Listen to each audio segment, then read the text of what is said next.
Well, good evening, everyone. Hope everybody's having a good day. My name is Marv Mills. I'm the the chairman. Uh, we want to go ahead and get started. First thing is everybody have a chance to review the minutes from last month's meeting or the month before's meeting, and also the agenda for tonight. Are there any questions, any comments, any modifications that anyone would like to make? Seeing none, I will take it on consensus that the minutes from last meeting are approved, and the agenda for this meeting is also approved.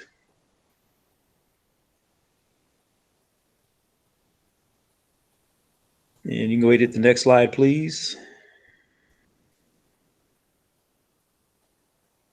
So we've done the call to order, the approval of the minutes, and the approval of the agenda. So now we'll go into our board member comments. Mr. Mason, please. Good evening, everyone. Thank you for being here.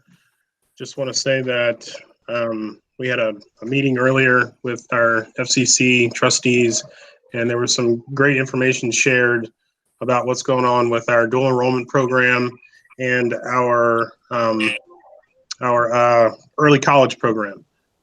Dual enrollment offers many people in our school system the opportunity to take college classes while they are in high school.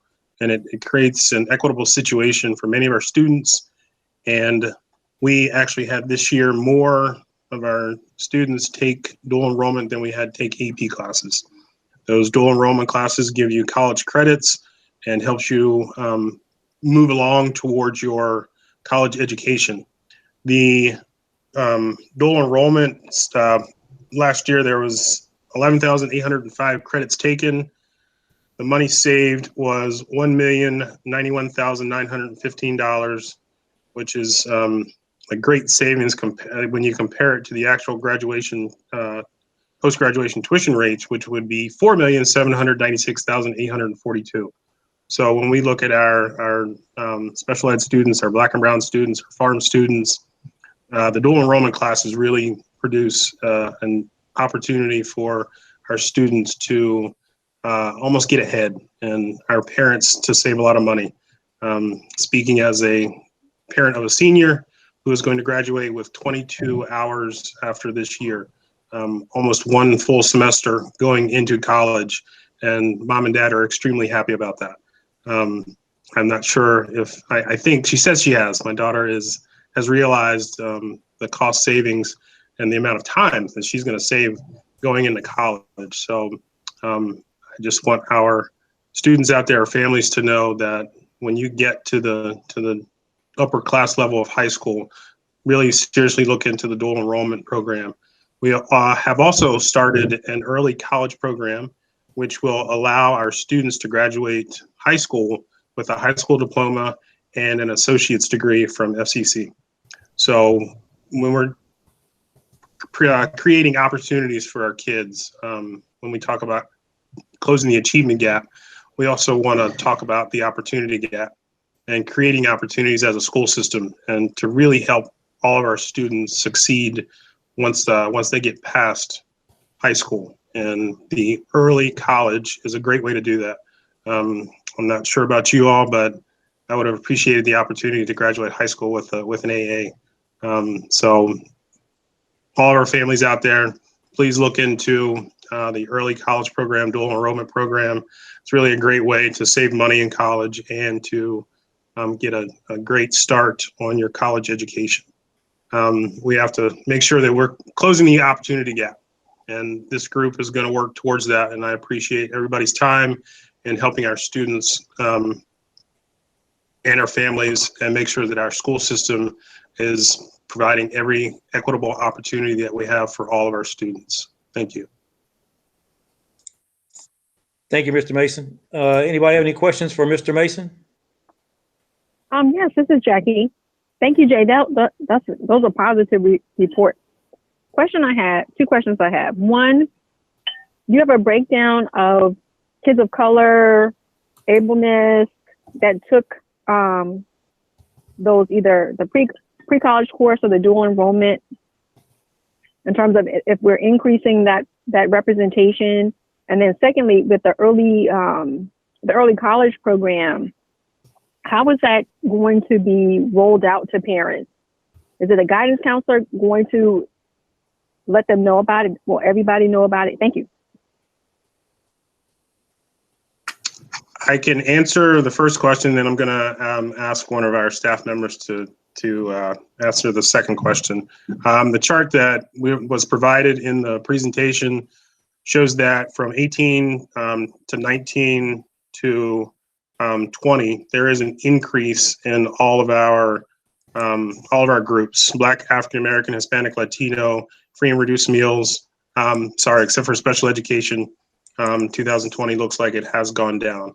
But for those groups, all of the enrollment has gone up. The early college was just implemented, so there was only 23 students that were enrolled in that, and 12 of those students were at least one farm, student of color, ESL, first generation, or a student with disability. So just about half of the 23 that were enrolled from 9 high schools fit those categories. And I do believe we're going to be in all 12 high schools. I'm not sure if Dr. Harris or Jen could answer that question for me. Dr. Harris, your sound's not coming through. You're not muted.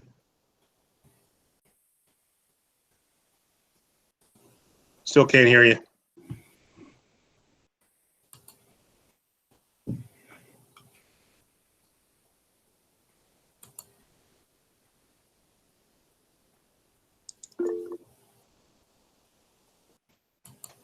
Dr. Harris is going to refresh and come back in.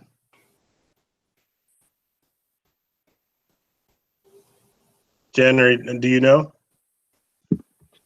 With regard to all high schools, I would say yes. We're certainly expanding. We can verify that for sure. That certainly is a goal, is that we want to make sure that all high schools have that same access and opportunity, without a doubt. A lot of times the counselor will share that information with regard to opportunities with students, and to make sure that parents have that information as well. So they share it via Find Out First. Anytime that there's parent meetings, they'll share that type of information. And then also when they meet with students, they'll go over the different opportunities that are available. Our goal is that we certainly spend time looking and helping and encouraging each and every student, and connecting with the families and helping them to see the different opportunities as well. So that's certainly the next piece of what we need to be working on. And Dr. Harris, I don't know if you can hear. You can. I don't know. Can you hear me? Okay, good. Okay. And so in addition to what Ms. Bingman shared, there are criteria that are established for that early college program. And a lot of the criteria are focused on students of color and students from disadvantaged situations, to give them that early exposure and opportunity to college so that they can have those opportunities. I don't have those criteria with me, but nonetheless, I do know that part of the criteria and part of the focus for this program is for students of color and those who may not have otherwise had the opportunity to attend college or have that experience.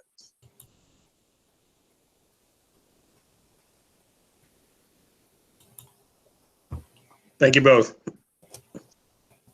Thank you. Any other questions or comments for Mr. Mason? Let's see here. I think the next thing we want to talk about very quickly is our Racial Equity Committee email address. And I'm not sure if I can share my screen or not.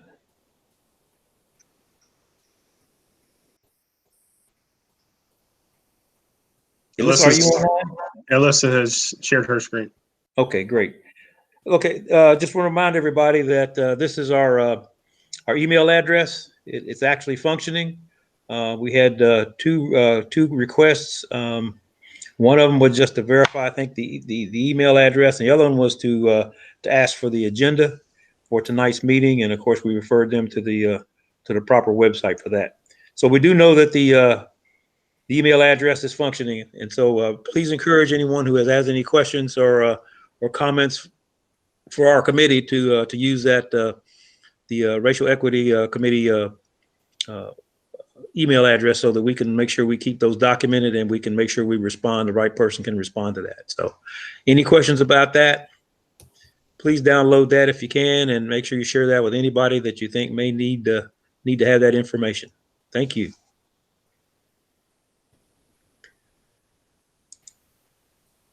Our next set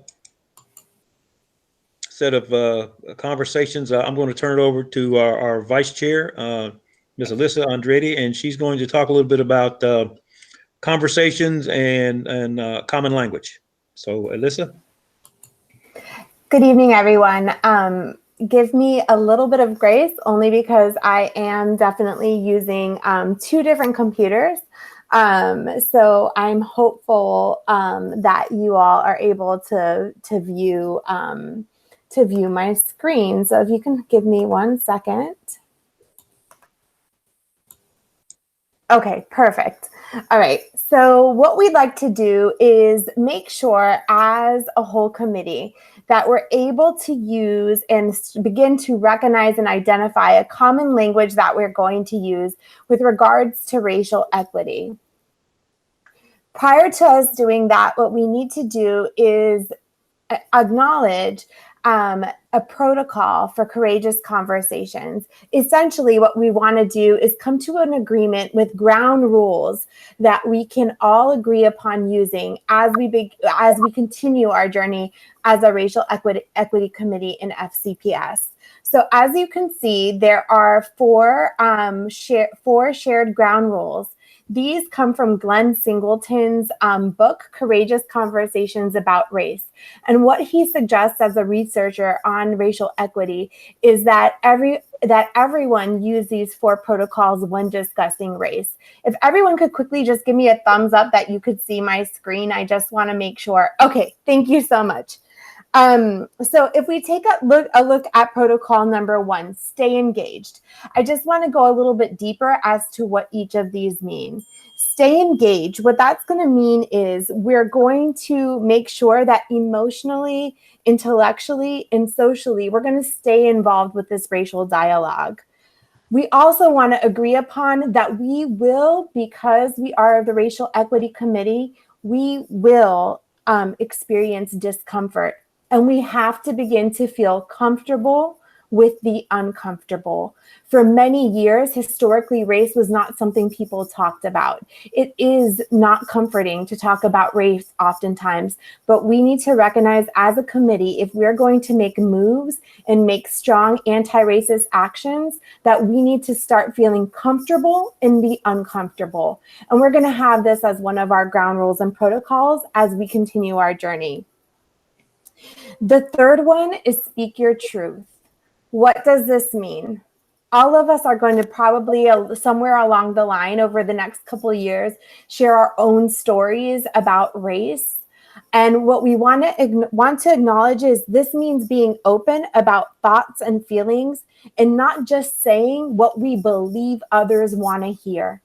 We are going to have ouch moments. We're going to have moments that hurt. Every single one of us as we continue our journey. And the reason as the executive subcommittee that we chose to do this at this meeting is because we really are going to start making changes from this point on in our subcommittees and then as a whole.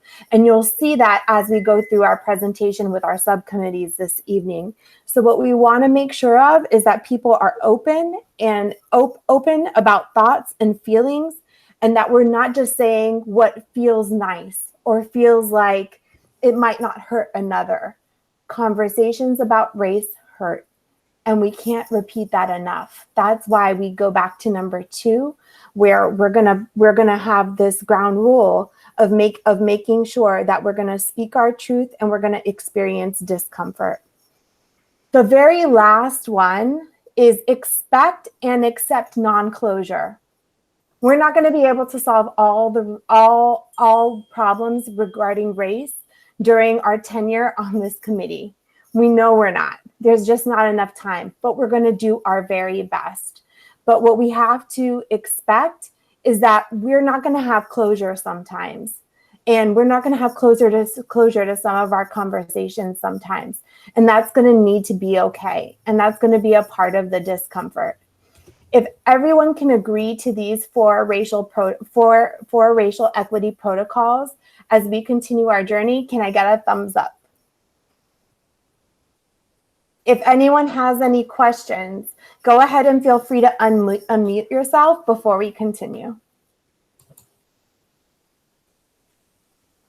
I'm trying to use good teacher wait time. Okay. All right. So what we've decided to do, what Marv suggested, was that we basically display these four protocols around courageous conversations about race prior to us beginning every meeting. What we want to do is encourage all of our subcommittees from this point on to additionally make sure you display these ground rules and protocols before you begin your meeting, just as a gentle reminder that these are things we're agreeing to. Now let's talk a little bit about possible discomfort. When we talk about race, so one thing that Glenn Singleton says is that every time you talk about race, one will fall into one of these four parts of the racial equity compass. Take a look at those now.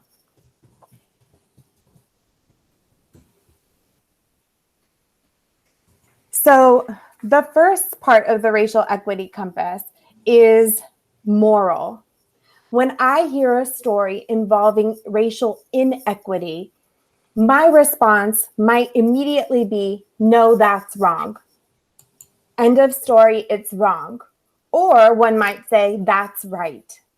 Automatically, there's just right and wrong, and there's one side and another. That's it. So one might fall in that part of the compass when they hear any inequities happening on the news per se. One might also fall in the intellectual part of the compass. What that means, and you all might know some of these people in your own lives or your own colleagues or your own family members who might fall on the intellectual side of the compass when they hear stories of inequities. What that means is they're always the one saying, I need more information about that to get into this engaging conversation. I need more data about police brutality. I need more data about the statistics. So for example, Jackie, I'm going to use you as an example. When Jay just announced the dual enrollment, you very well fell into that intellectual part of the compass. Let me hear some more of the data. Let's take a look at the last two parts of the compass, the emotional part of the compass. Sometimes, depending on the scenario, we might have a very strong emotional reaction or connection to that issue. For example, some of my family members cry when they see things on the news. Some of my family members get angry when they see things on the news. You might fall in that part of the compass as well. The last part of the compass that Glenn Singleton talks about is the social side, wanting to address the issue immediately.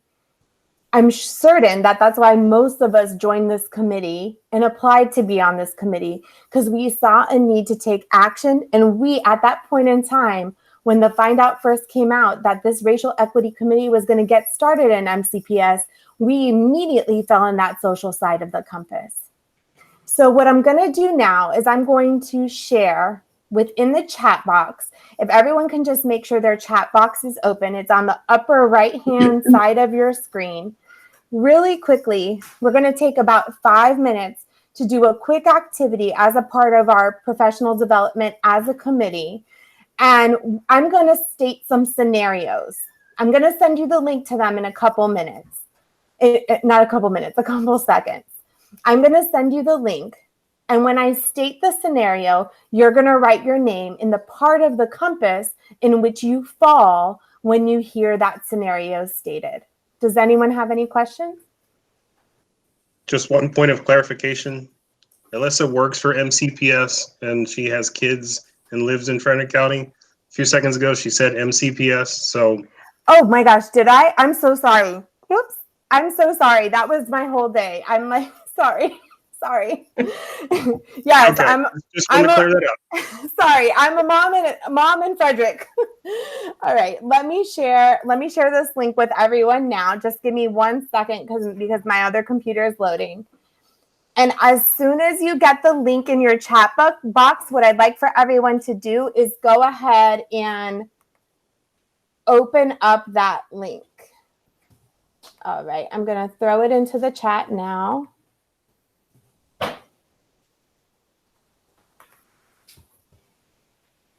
And here you go. All right, everyone should have received the link now in the chat, and I should be able to see you on the document. It comes up as a spreadsheet.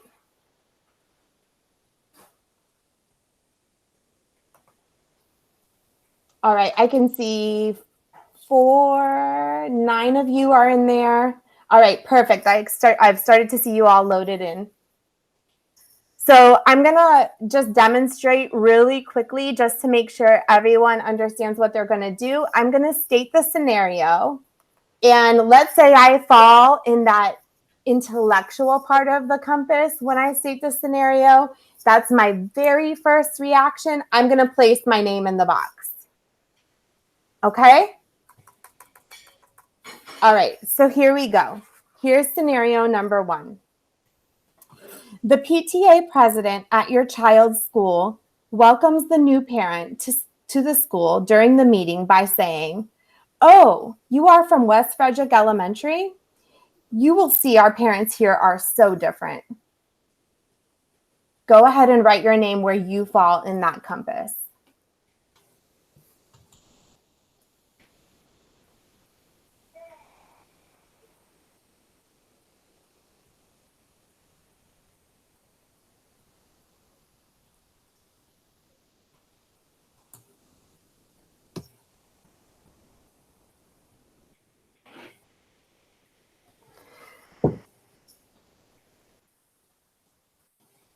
Jackie, if you understand what's going on, I can write your name in one of the slots.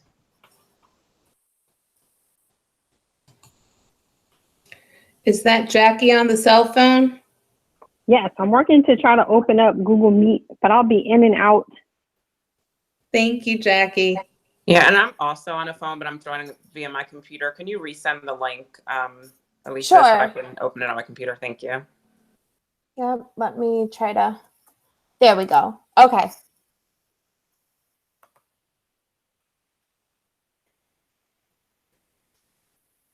All right, we're going to go ahead and do another scenario. So if everyone could clear their name out. It's okay if you miss the first one due to technical difficulties. We'll do one more.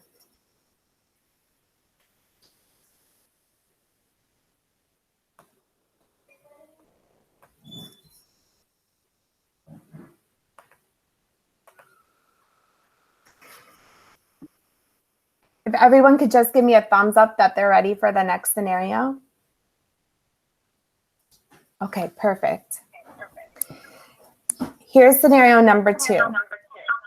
You overhear a white neighbor say to a neighbor of Latinx descent, "Oh, wow, your child's in honors classes? That's really great that FCPS is making such an effort to get more students of color into those kind of classes."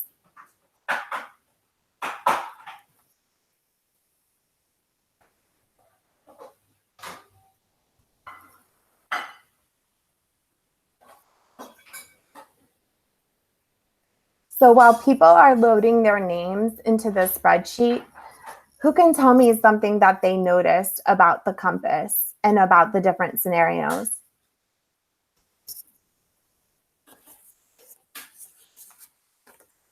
You can feel free to go ahead and unmute. So this is Mark. I'll obviously, different people are going to be in different areas on the same question.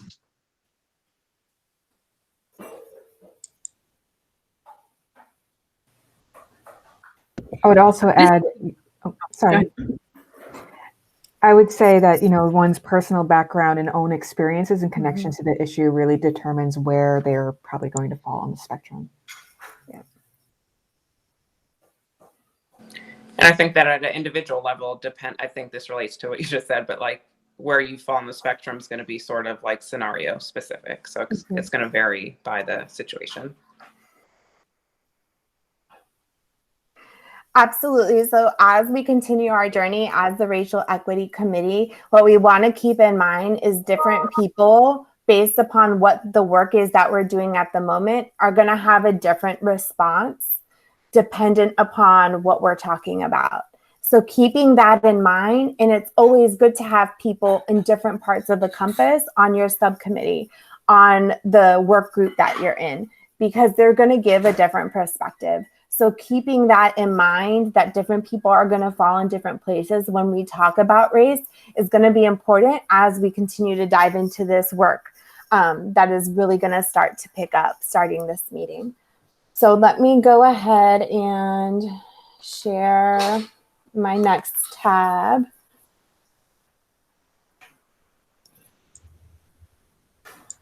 Oops.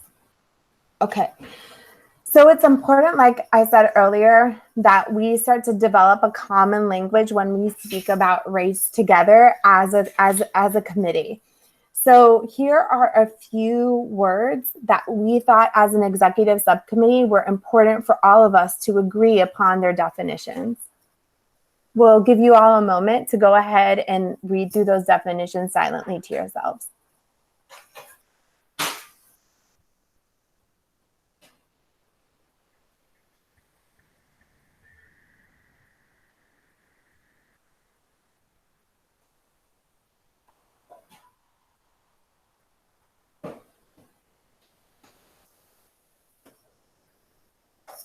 What we do want to point out is that anti-racism is taking clear action against anything that is racist. And that's what our committee is being called to do. Equity is, again, ensuring that achievement is not determined by the color of one's skin. And implicit bias, it's so important for all of us to acknowledge that we all come into this committee with some sort of implicit bias. So it's important that we recognize that as well and be open to the uncomfortable conversations that might occur because one in the committee might be pointing out our implicit bias.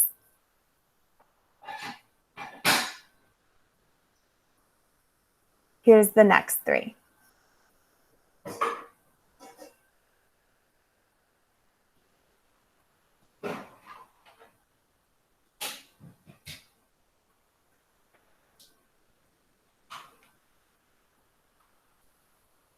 Privilege, something given to one group of people and not others.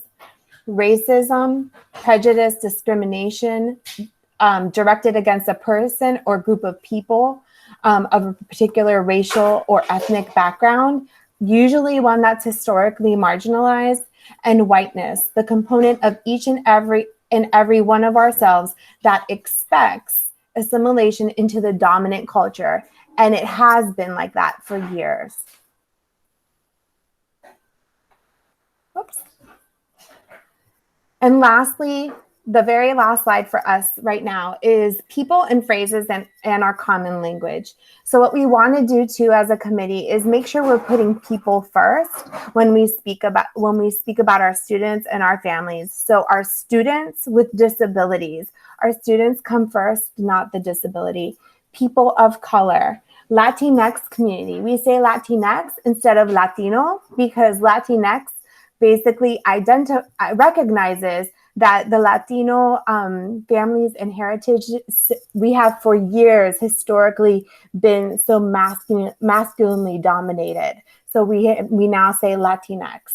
Pronoun usage, what we want to do with pronoun usage, just as a racial equity committee, is be mindful of our LGBTQAI plus community and the usage of preferred pronouns such as he, she, and they. We also want to make sure as a racial equity committee that we're saying opportunity gap. It is no longer an achievement gap. Achievement puts the onus on our students as though it's their fault. It's the opportunity gap. They were not given the opportunity and have not been historically for years. Those who are historically marginalized, and the last phrase is our Black and Brown students. Now I'm going to turn it over to Marv, but really quickly, does anyone have any questions? We will be sending the slide out. The slideshow is also on board docs as well, but we'll be sending it out to all committee members after this meeting too. Does anyone have any questions? Elisa, this is Tia Daldell. I just have a question. I guess I'm not familiar with the term that you had on the prior, I think the slide before last, in quotes, whiteness, and the way that that was defined as the expectation, and I'm probably not saying it exactly right, but the expectation within each of us that, you know, we're supposed to assimilate into the dominant culture. And so this may be used often, but I'm just not familiar with it. Why are we associating assimilation and whiteness and kind of making them, you know, one and the same? Because it has been like that historically for years, and our goal now is to change that. So in the United States, when people talk about assimilation for years and historically in our history books, they talk about assimilation to the culture. Well, what culture? It's essentially the white culture, because our system was built upon white culture. Mm-hmm. Okay. Yes, I will definitely provide the sources of the definitions. Okay, yeah, that'd be good. I've never seen that term and that description together, so I was just interested. Yeah, and it's historically based, because when one says this particular group of people are going to assimilate, what they mean is assimilate to what? Assimilate to the white culture, which is what our structures were built upon. A lot of this work, I can tell you, a lot of the definitions were from Glenn Singleton, who has that book that I just showed you, Courageous Conversations on Race. So many of the definitions were taken from his book. Ah, that's helpful to understand. Okay, thank you. I have a question. I finished reading Kendi's book, How to Be an Anti-Racist. He talks about microaggressions in that book, and how the term itself can sometimes be, I don't know if offensive is too strong of a descriptor, but because the aggressions are not micro, and the feeling that people have, it's not small. And I wonder if we should maybe talk about that or add that to our list of terms, because it's a word that I hear used a lot professionally and outside of my profession. And after reading that book, it gave me pause. So.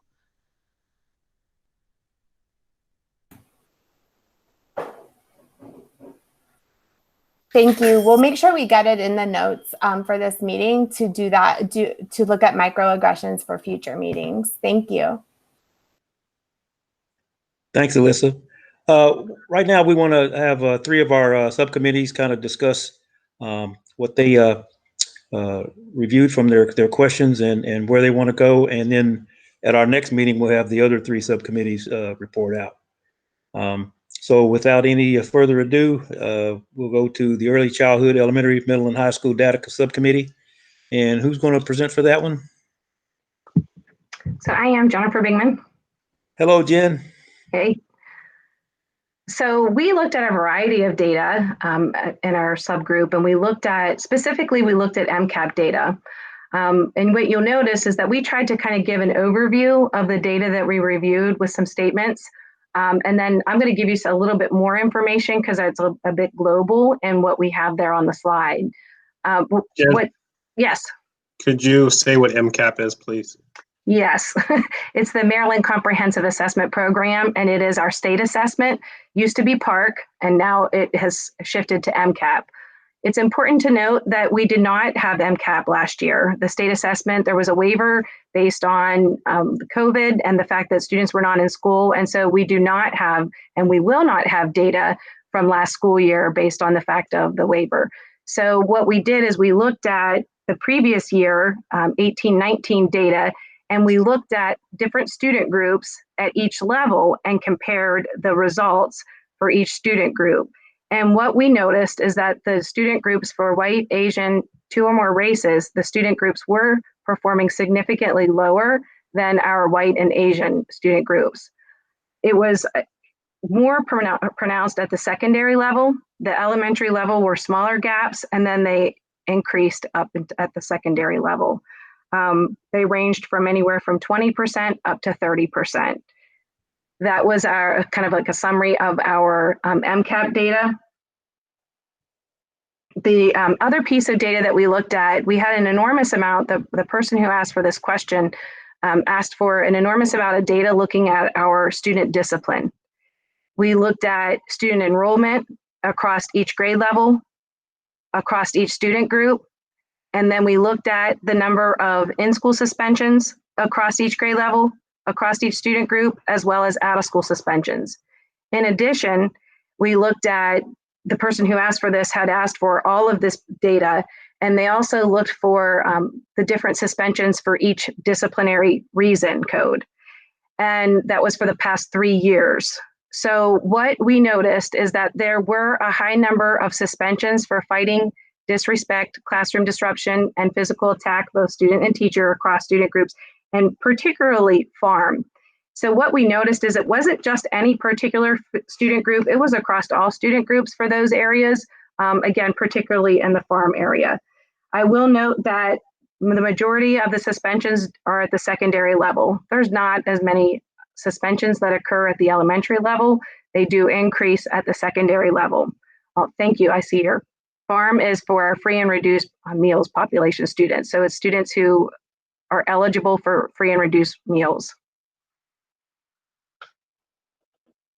We did notice that there was a decrease from 2018 to 2020 for suspensions. So as we looked across, and that was across all student groups, every student group did have a decrease in our suspensions. What we spent, after we took the time to really digest the data that we reviewed, we spent time really talking about what would be some next steps and action items that we felt like would be very helpful based on the data that we reviewed.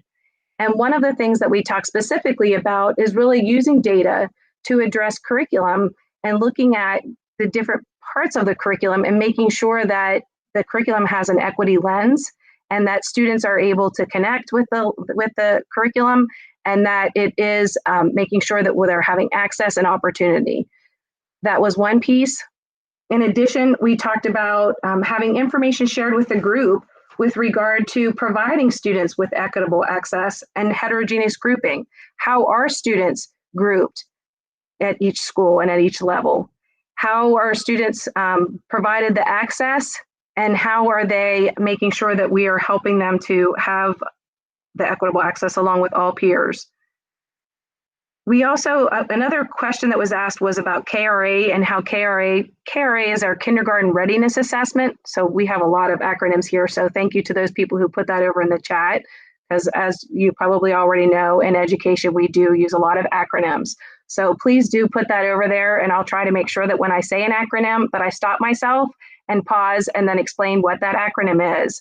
But one person on the committee specifically asked about KRA data and how do we use that data, because what we know is that we need to start early.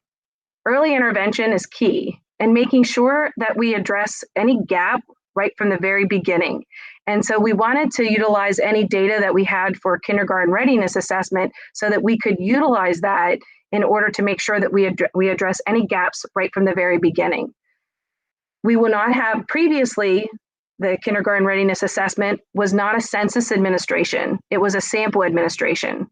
Our Board of Education did make a decision this past school year, and the decision was made that it would be a census administration, which I was excited about because I do think it's important for us to provide or to have that assessment for each and every kindergartner so that we can make sure that we address any gaps right from the beginning.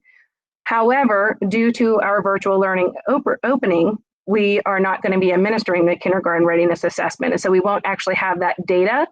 I will tell you that we are we are assessing each kindergarten student, and we will be addressing any gaps that we see, but we just won't have that state assessment of the kindergarten readiness assessment. But what we talked about as a group, it would be important that whenever we are giving that assessment, that we do as a committee review that data, and then we do hear what is the response to that data in making sure that it's being addressed appropriately and quickly. The next thing we talked about, again, these are just general from all of the data that we reviewed as a subcommittee. And we talked specifically about wanting to, there was a specific question that was asked about our Delta program. And Delta, Dr. Harris, I wonder if you know what that stands for.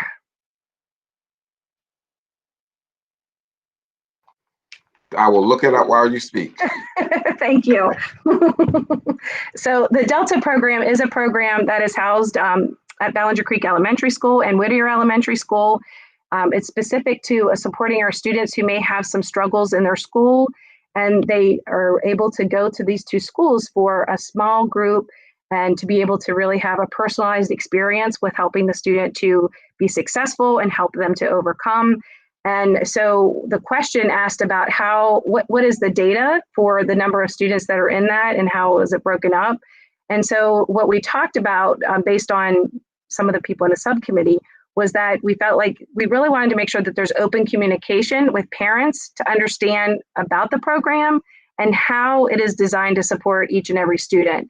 And so that would really be, it's a small number of students. I think it was like a total of 15 students that were a part of the Delta program at the two elementary schools, but it doesn't matter how small. It's important that parents understand and are connected and they know how it's going to help and support their student. And in addition to that, Jen, students in the Delta program don't necessarily remain in that program throughout the entire school year.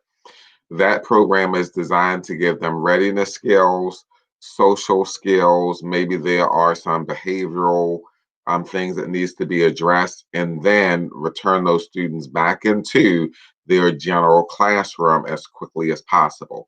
So that Delta program provides a high degree of support for students to target their specific needs behaviorally or socially, and return them right back into their general schooling program.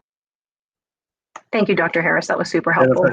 And if I could, I've had an opportunity to go to Ballinger and see the Delta program and spend a little bit of time in the classroom with the students, some of the students, and the teacher. And the program really helps the students understand where their emotions are and when they're feeling happy, when they're feeling okay, when they're feeling angry, and they are able to learn how to take those emotions and try to understand them and make sure that if they are angry, what can they do? Who can they talk to? What actions can help them really kind of just calm down a little bit and make sure that they are just interacting with their classmates and just being a part of the classroom. So, if they are at a different school and they go in the Delta program really helps them understand, just kind of who they are and where their emotions are and how they range, just so that they can get integrated back into their classroom. And it's for the short time that it's been in existence, I think it's a special program, and I really think it helps a lot of our students. And the few students I saw, I think there was maybe 4 or 5 that day, and there was, they're all races. It's not just our Black and brown students, but it's a nice program. I know the teacher personally, and she's fantastic. And I appreciate that we have a program like this in our school system. Thank you, Mr. Mason, for sharing that. Without a doubt, that was very good information for the group to understand. And again, we want to make sure that parents are engaged in that and understand that, because especially as he was talking about, as they're learning about their feelings and their emotions and handling those, we want to have the same thing happening at home so that it makes it more successful for the student. The next piece that we talked about when we looked at discipline, we specifically talked about whether there are things happening in the school system that support the work of students and handling any type of issue that they're experiencing with other students, or handling themselves.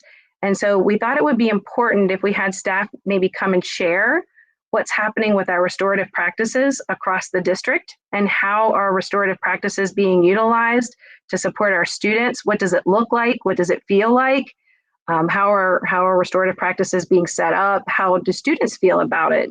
What are students, when they are participating in restorative practices, how do they feel about that? How is it helping them to handle any kind of conflict or whatever is occurring? So we thought that would be beneficial.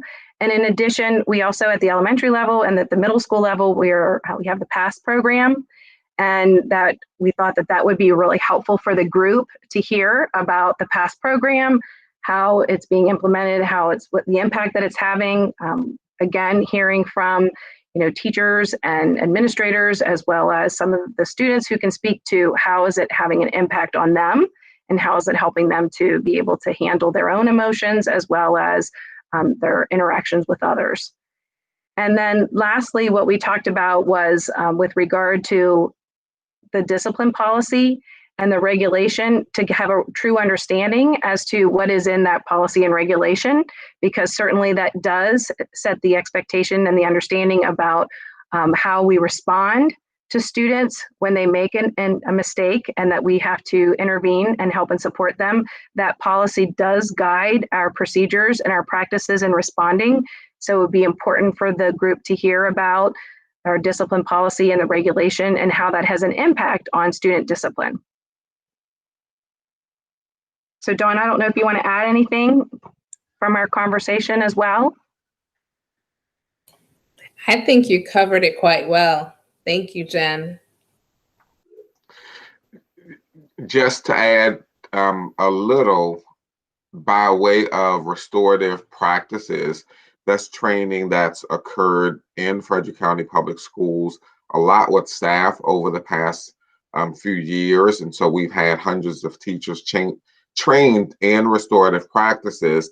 And the idea is that instead of automatically being punitive, or instead of reacting to a student's behavior, really understanding the why behind the student's behavior, the intent or their desired outcome for what they wanted that they may not have expressed, and then to be able to address the student and work with them from that standpoint. And by way of social emotional learning, Jen, you mentioned PATHS.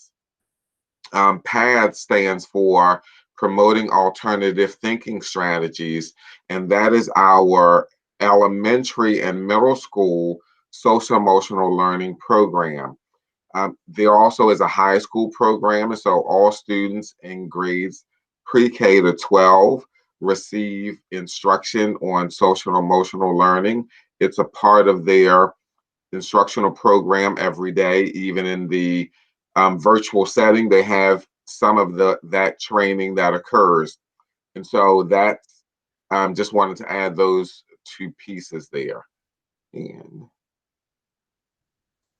And so by way of data behind the effectiveness of those practices, I think that would come when Student Services comes and talks a little bit about our data. And I don't know if we have some of that information in here now, but I can't speak to that tonight. But perhaps when Student Services come, they can talk about how they're measuring the effectiveness of restorative practices.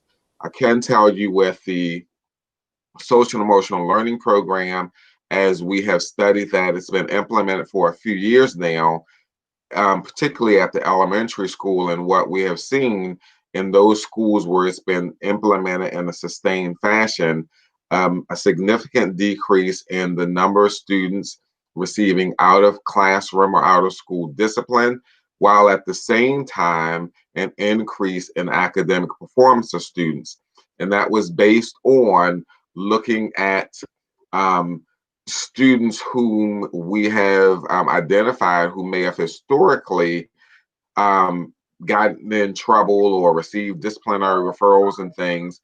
And with the implementation of PADS in their social emotional learning program, we've seen a change not only in their social behavior, in their responses and behavior, but then also academically as well, based upon our county assessments. Very good. If I could add, waiting for the data, I think I expected a lot higher numbers. I was pleased to see that obviously we don't want our kids suspended or expelled. They do better when they're in school learning. We're supposed to educate them, not have them outside. And the numbers were, I was pleased with the numbers. Not high. And it's nice to see that we're not suspending our students. We're using our restorative practices to make sure that they stay in school, understand what their infractions are, and we're here to educate them. And I was pleased to see that we are working on educating our students and not suspending them. And there was a decrease over the last 3 years as we looked at it across each one of the different reason codes for being suspended. That's very good.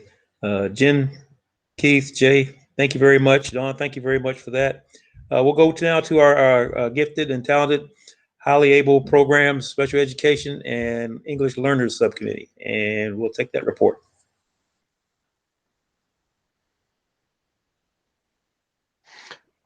Dawn, do you want me to start off by sharing some information on that? Yes, please. Okay. All right. And so there were questions asked regarding student enrollment in highly abled or gifted programs by student group. And in the presentation, you see just some very broad outcome data by way of level. And I do have some additional information because it's really a challenge to compare elementary to middle to high because the programs are very different.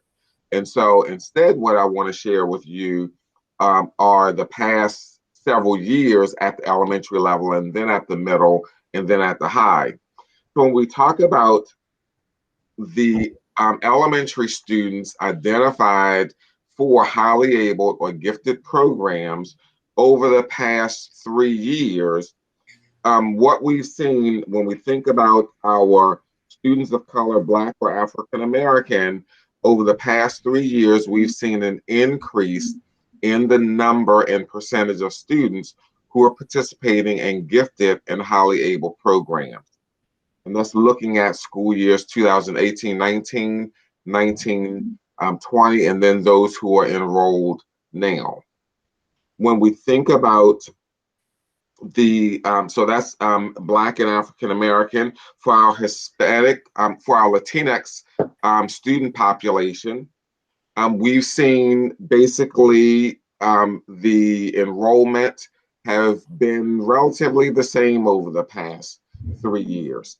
And once I give these data, I also want to talk about the percentage of students that are representative in the school system versus the percentage who are enrolled in highly able program. But over the past 3 years, we've seen the enrollment for Latinx students relatively the same. For our students who are receiving free and reduced meals, we've seen an increase over the past 3 years in those students who are placed in gifted and highly able programs at the elementary level.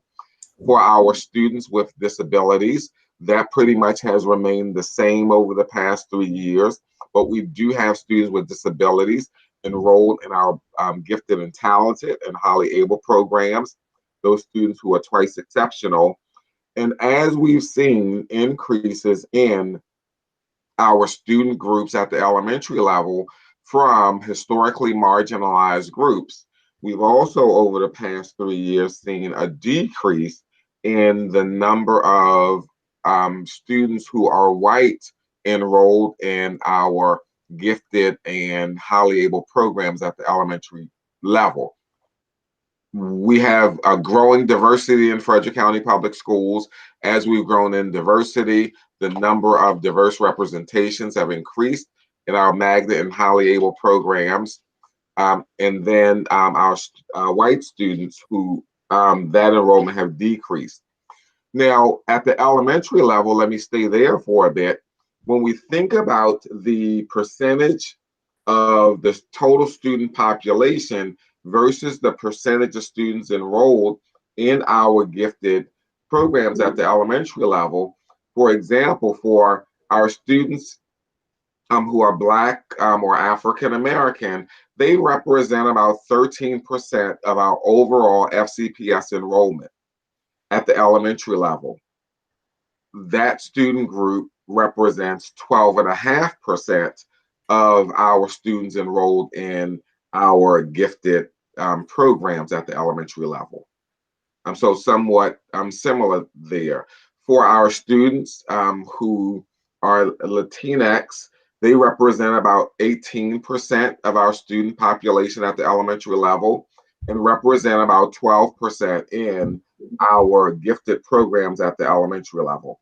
And both for our Black African American and Latinx students, that represents an increase, again, of the percentage of enrollment over the past few years.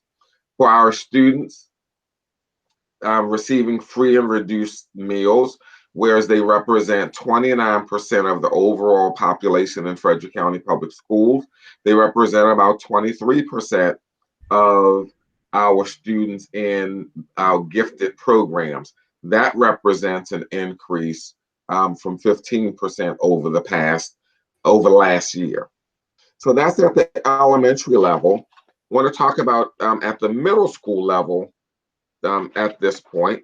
So at the middle school level, over the past 3 years, our students who are representative in our identified as our gifted population at the middle school level over the past 3 years for students who are Black and African American, that is represented an increase over the past 3 years. The same for our students identified as Latinx. That's represented an increase over the past 3 years, as well as our students who are receiving free and reduced meals. That's represented an increase over the past 3 years. For our students with disabilities, we do have students identified, but the increase in that is not significant. So it's relatively remained the same. When we think about in our middle school level, by way of the enrollment versus those who are identified in our gifted population, for our students who are Black African American at the middle school level, they represent about 13% of our student population and represent about 10% of our gifted population, which is an increase over the previous year of 8%. When we think of our students who identify as Latinx, whereas they represent at the middle school level about 19% of our student population, they represent 12% of the students identified at the middle school level in our gifted programs. The previous year was about 10%. For our students receiving free and reduced meals at the middle school level, represents about 29% of our students, and then they represent 14% of our students enrolled in our gifted programs. And while there's a gap there, it does denote an increase over the previous 2 years of our enrollment with free and reduced meals students in our gifted programs. And then with our students with disabilities, they represent 10% of our student population at the middle school level in FCPS, and about 1% of our students in our gifted programs. And that's pretty much relatively remained the same over the past few years. That's our elementary and that's our middle school. For our high school representation,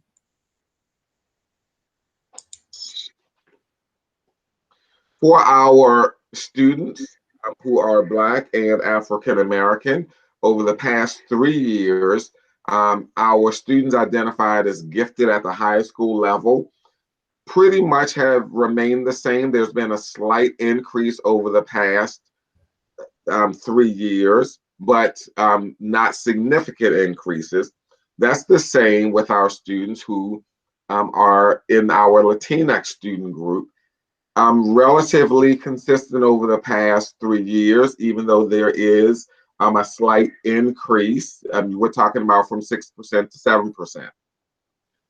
With regards to our students receiving free and reduced meals, that represents an increase over the past 3 years. And then with our students with disabilities, that relatively have remained the same over the past 3 years. Now, again, with our students at the high school levels, regarding the percentage that they represent in the overall population of enrollment in FCPS versus their identification in our gifted programs.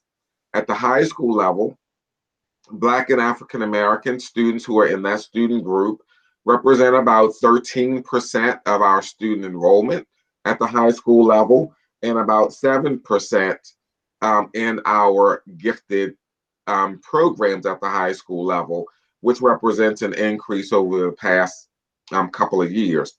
For our students in our Latinx student group, whereas they represent at the high school level about 18% of our students, they represent about 7%, 7.5% of our gifted population enrollment at the high school level.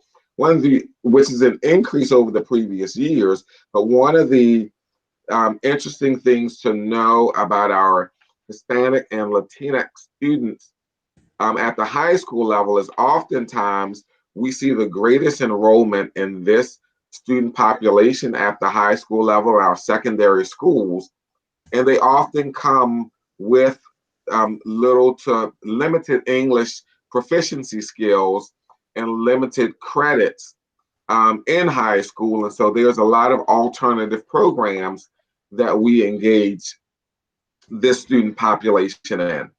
With our students receiving free and reduced meals at the high school level, they represent about 24% of our overall enrollment and about 9.5% of our students identified in our gifted programs, which again, as I said before, represents an increase over the past several years. And our students with disabilities represents about 9.5% at our high school level of our overall enrollment, and less than 1% of our students in identified gifted programs, which has relatively remained the same over the past several years. So that's just a little bit more insight into some of the data regarding our gifted and highly abled enrollment. And so you see some of our subcommittee next steps and action items here, taking a look, maybe learning a little bit more about some of our highly able programs at our different schools.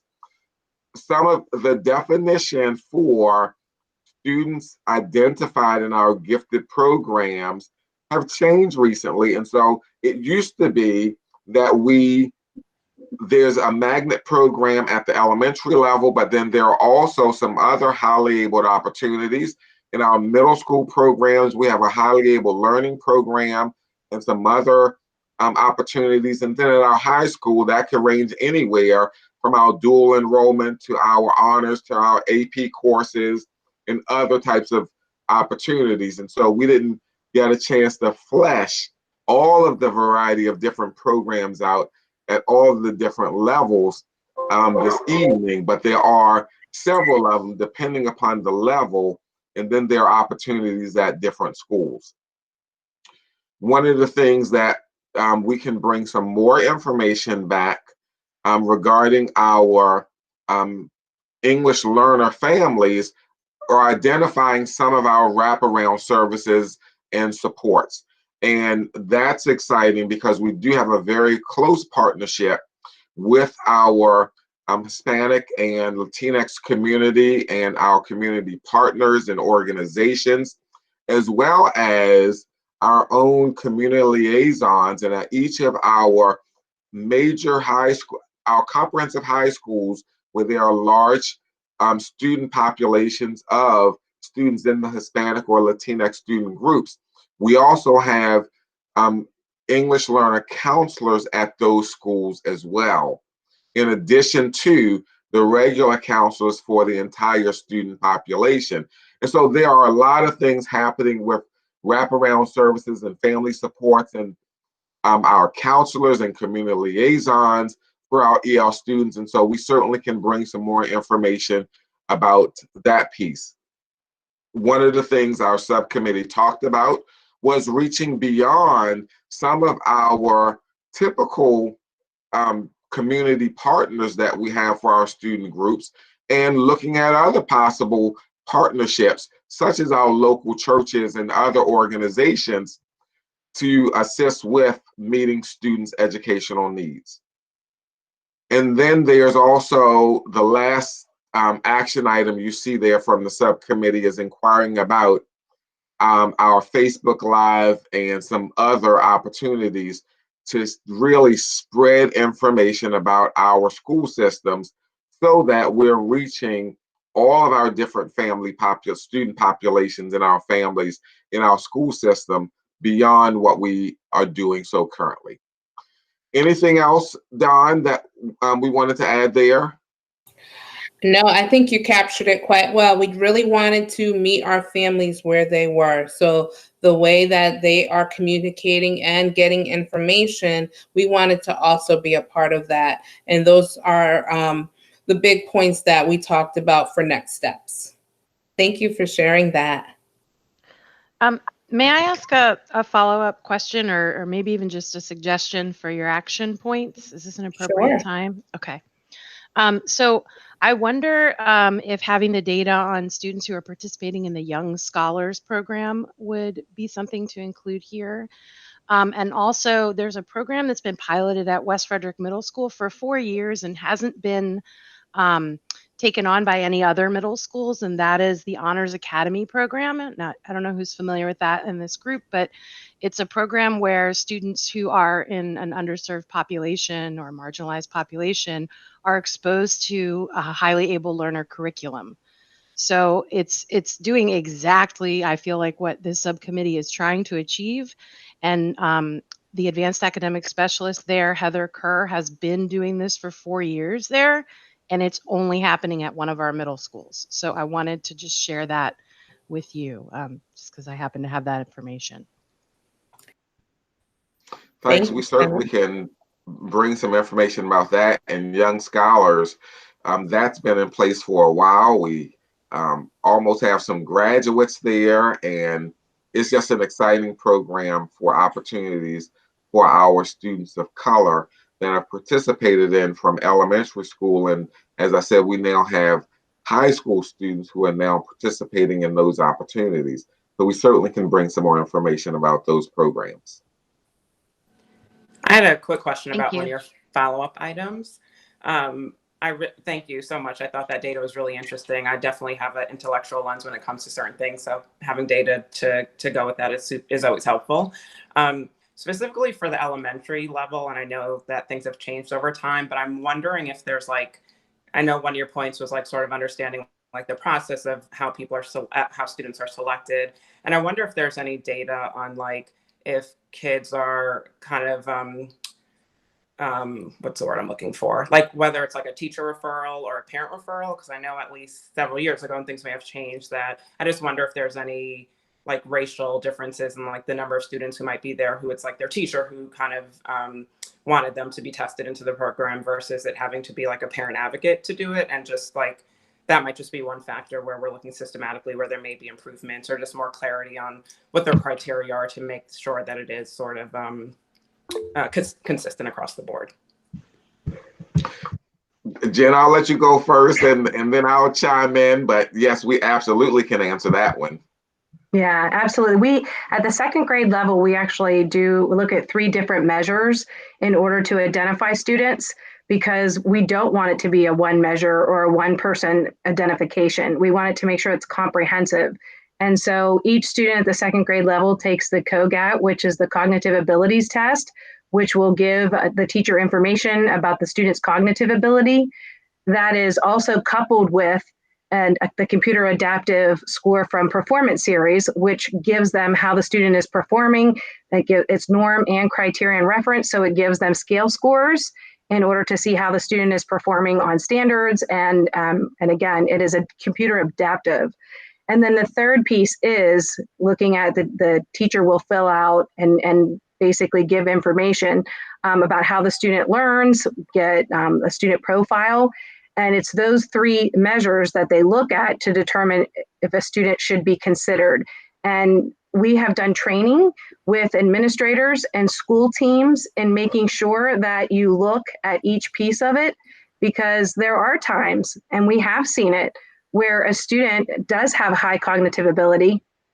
They're up and down maybe on the performance series, and then the teacher doesn't necessarily see those student behaviors and learner behaviors, and so therefore they don't necessarily see that. So looking at those three different measures really helps to identify and make sure that we are not missing a student, and that we are identifying each and every student that has the ability and that we can provide them the access. So Dr. Harris, I don't know if that's what you're going to talk about. Yeah, it's the same thing. We have made the process over the past several years much more objective, using multiple measures, so that it's not based upon a parent proactively, not only based on a parent proactively referring their child for a highly abled or a magnet program, but it's more so the school system and the school and teachers saying, we've identified your student, your child, and we'd like to recommend your child for this opportunity. And from a central perspective, we monitor and look at the data as well. And as we do that, we will say to a school or a school team, what's happening with this student? And then we will work with that student or that school to be able to give that student opportunities for advancement and highly abled access. Thank you. And that's good to hear.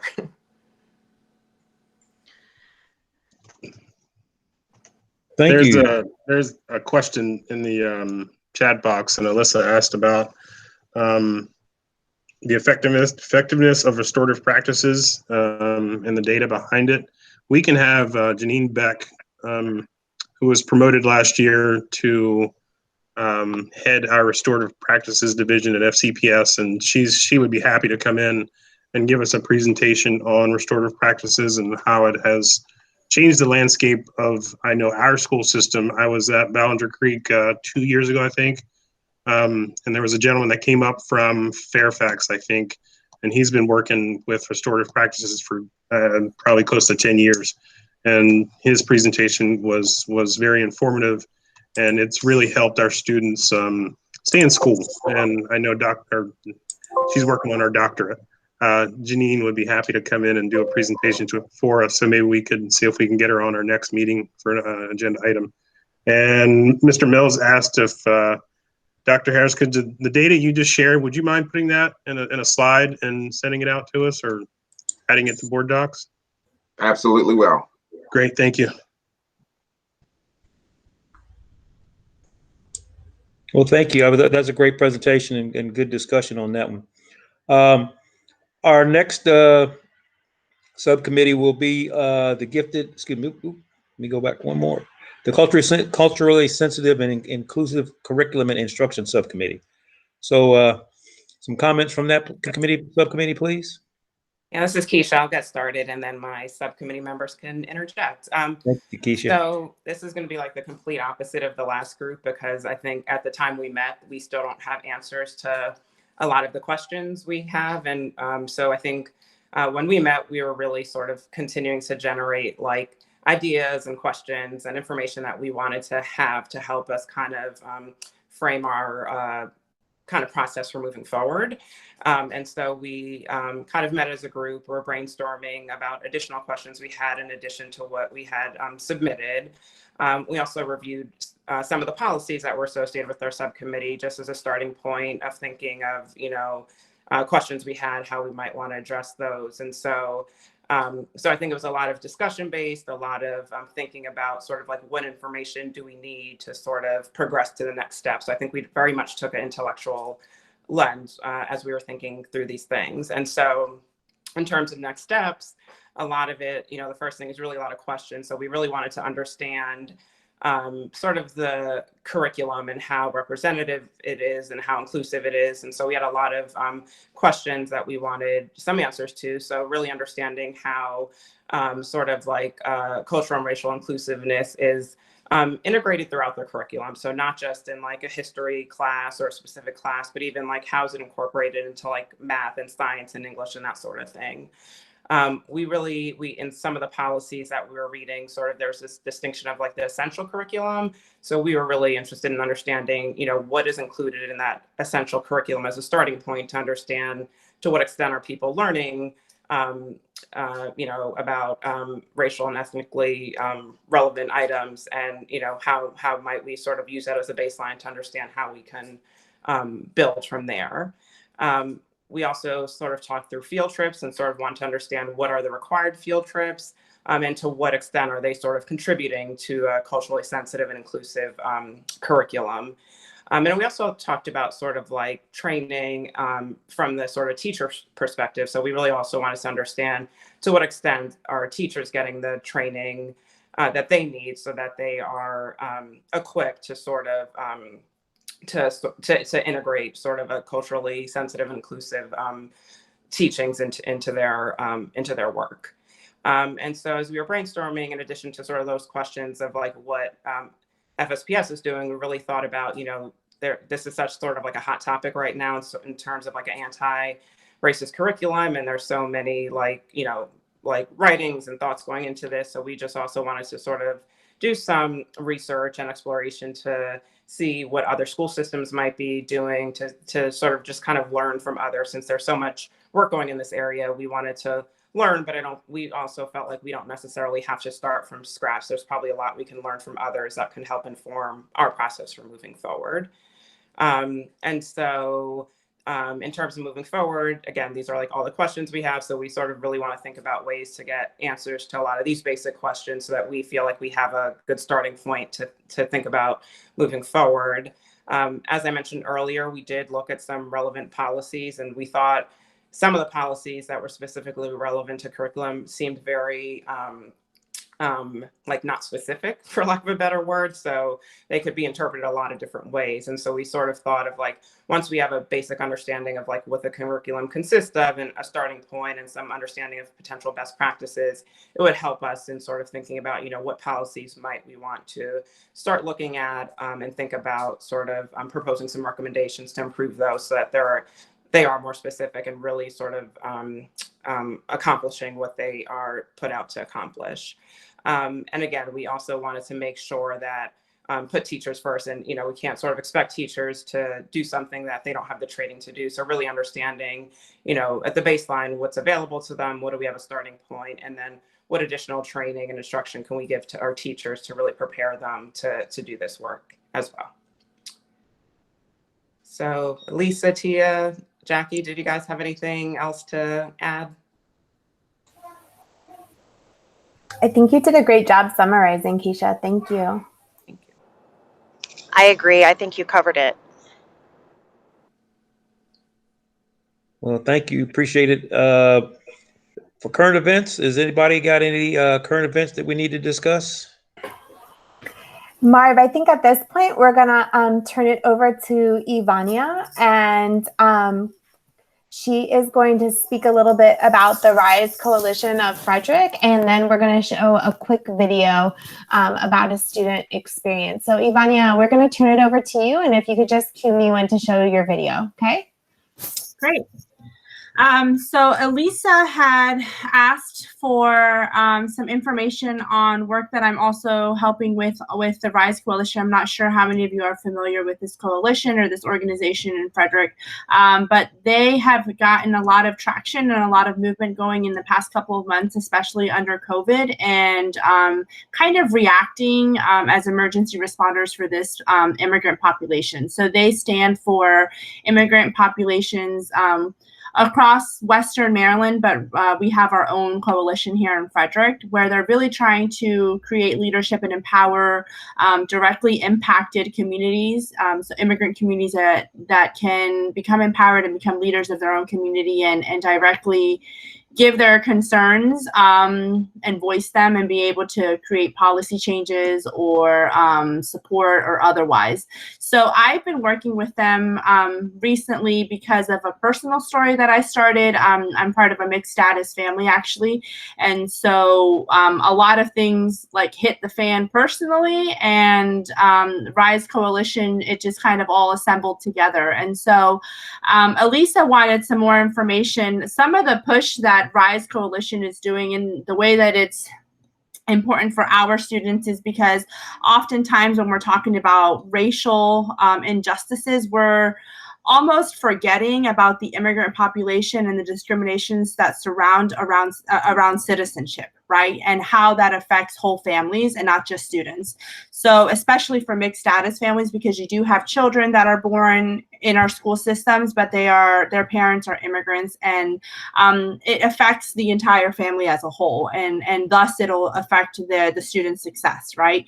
And so really quickly, just kind of talk to you about what the main priorities of RISE are is direct family financial support. So we know during COVID, they were not awarded any type of stimulus relief from the CARES Act. They were completely excluded, even those that have mixed status families. So financial support, we know that that was missing. We know that there were a lot of nonprofits working in our communities to provide food assistance. The line started with like 100 people, and most recently they were like 1,000 people in line. So we know that the need in our community is great, and at the top of that list is immigrant communities, and those are our students. And so financial support, and then we also have the 287G program in Frederick, which is an agreement with ICE here in Frederick that is in some ways, I'd venture to say racially discriminating or profiling against Latinx communities specifically. And there have been cases, most recently and more notably probably in the news that you've seen is the Sarah Medrano case, and she won. It's a racial profile case here in Frederick. So again, just a lot of things that affect our children, but we're not really seeing it because it's on a family side. So really looking at this holistically. So when Elisa approached me, I was very eager to share the information, and I do have another presentation that I can share with you all, but right now I wanted to kind of give you an immigrant student perspective and show you some of the effects of an immigrant student in our own public school systems. This is somebody that struggled a lot, and in her video that you'll see here, it was more of an interview video. You'll see that she touches on some of it, but I can tell you from personal testimony, this is just really touching the surface of what she had to go through within our own public school. So I'll let you guys hear it, and then I welcome feedback after that. So Lisa, you can share it now.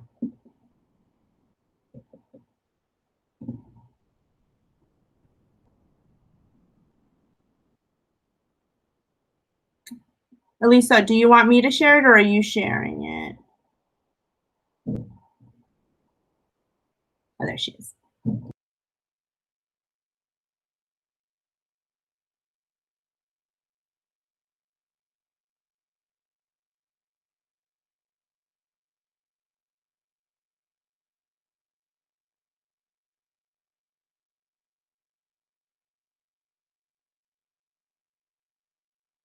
Okay, so my name is Kellen Argueta, and I am from El Salvador, and I am 20 years old.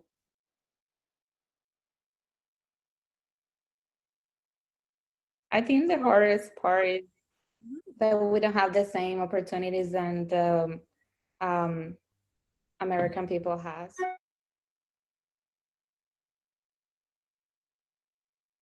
So I came here without my parents, and I had to work and go to school and then do my homework, and the culture and the language it was completely different. And also, like, sometimes the students or the teachers don't treat the same way that they treat the students that are born here.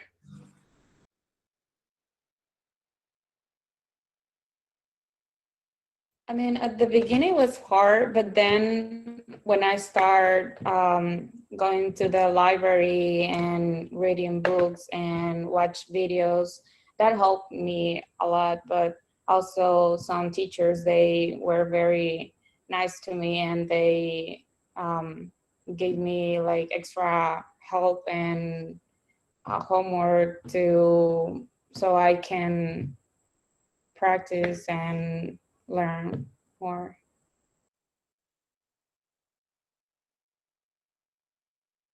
Not from all the teachers. Like, some of the teachers, they were like not rude, but they didn't treat me the same way that they supposed to be. Yeah. Why do you say that you weren't treated the same?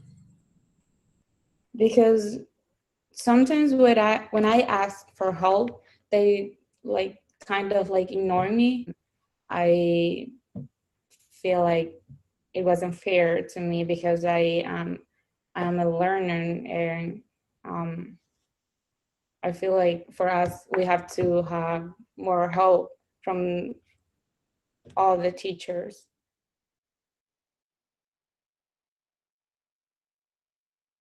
It was more hard for me because many times I asked to my teachers for help, especially for my math class, and my teacher, he never answered my messages. So I asked to other teachers to help me, and they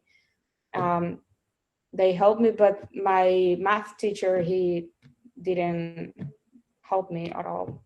And I feel like I was like alone taking that class. I feel like it was hard and difficult.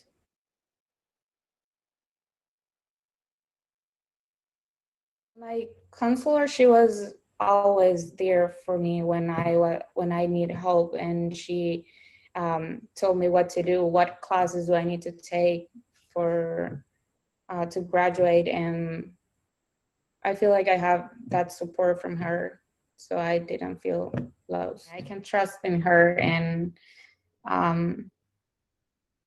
y no, ella no, like, ella me aconsejaba y no tenía miedo yo de de que ella fuera a decir algo de lo que yo le decía privadamente.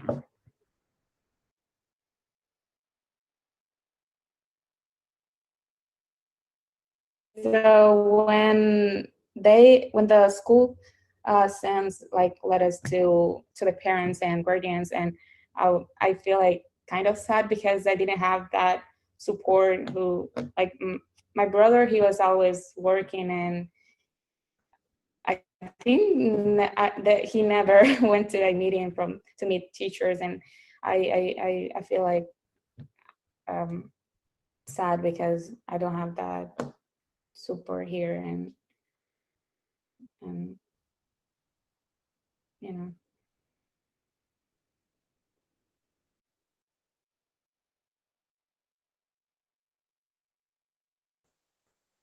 Que hayan las mismas oportunidades para todos los estudiantes. I think that the teachers should be more comprehensive and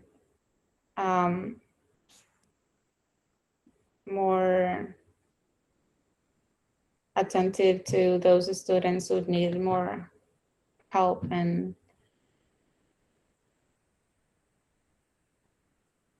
Y creo que ellos saben, like, ellos bien saben cuando alguien necesita ayuda, but sometimes the teachers, they like kind of they don't care about the needs. But again, sometimes the words that we are looking for, they're not in the dictionary, and when we asked for help to those teachers, like they were like, I'm sorry, but I can't help you because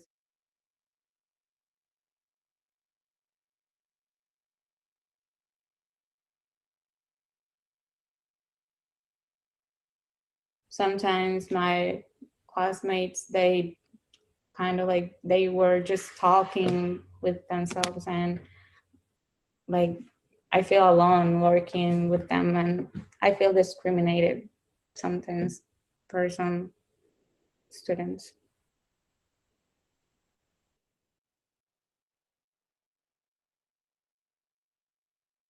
When I was in, I think cuando yo era sophomore, I tried to get into a soccer team, and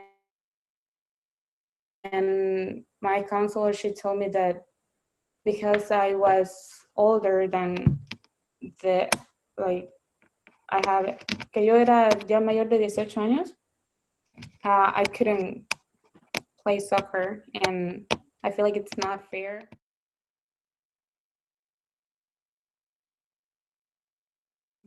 Creo que provide the same opportunities for everybody, no matter where you are from, and like the teachers treat everyone the same way.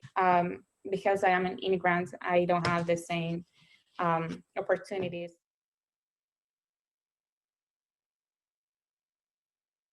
I want to get an associate's degree in engineering, and I plan to transfer those credits to a four-year college and get my bachelor's degree in computer science engineering.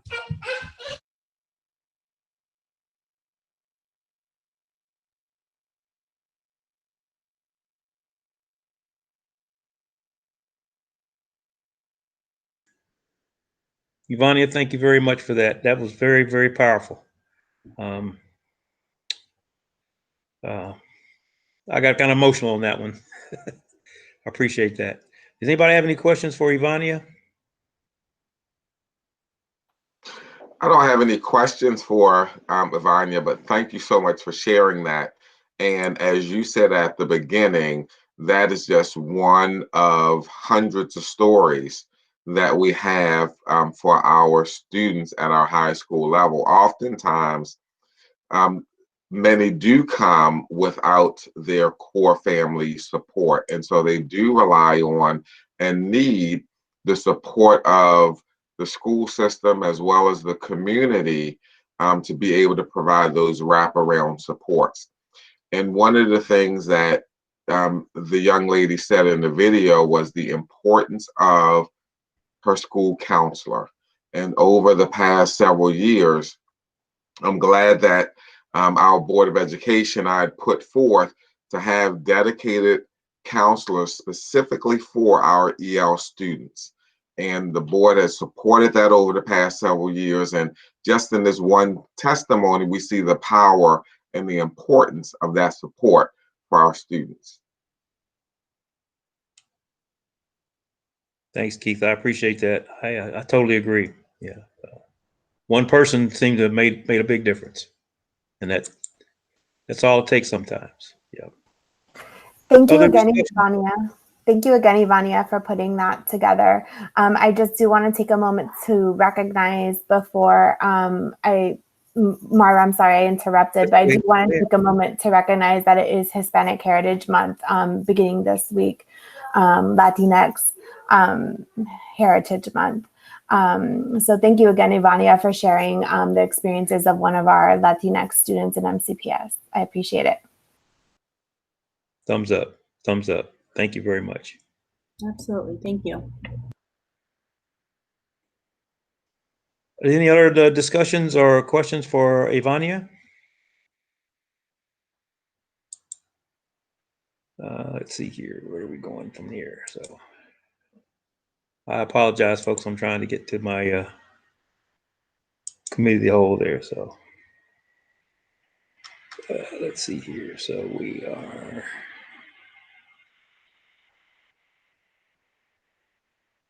We are at our public comment section. And if there's any folks from the public that would like to speak, please do so. Please use. Marv, Yes, ma'am. hi. We need to read the comment in the white box. Do you see Okay, that? I do, and I will read that. So we can start that. The Mhm. board welcomes and encourages public comment. Public comments will be read for up to 30 minutes. However, all public comment, whether read or not, will be posted on board docs within 24 hours of the meeting. Please note that public comment is for statements and questions, or statements and questions will be directed to the appropriate staff for response. Public comment is not intended to be a question and answer platform for the board or this particular committee.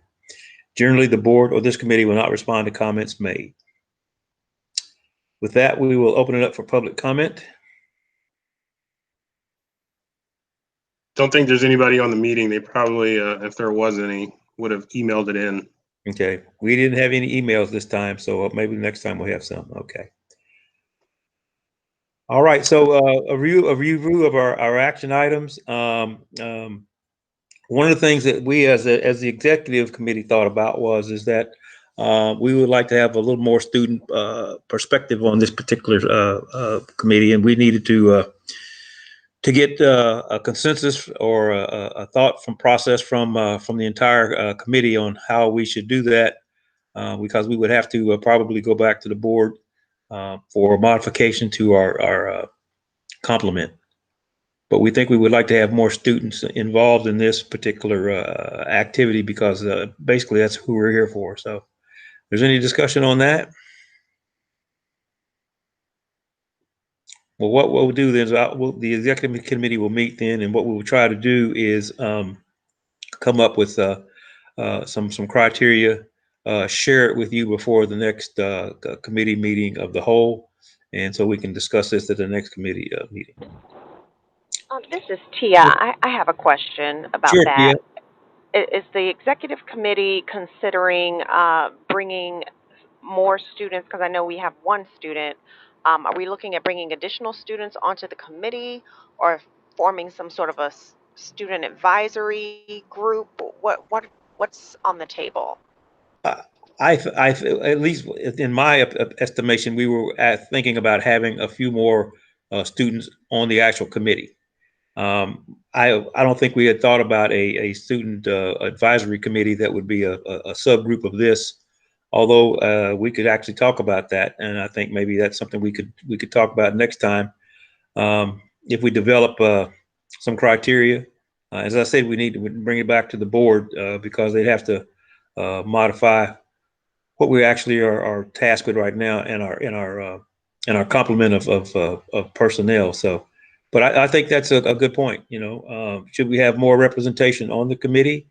Should we have an advisory committee made up of students from the different areas, different backgrounds to give us some more insight as we've seen from Ivania's very good, powerful video.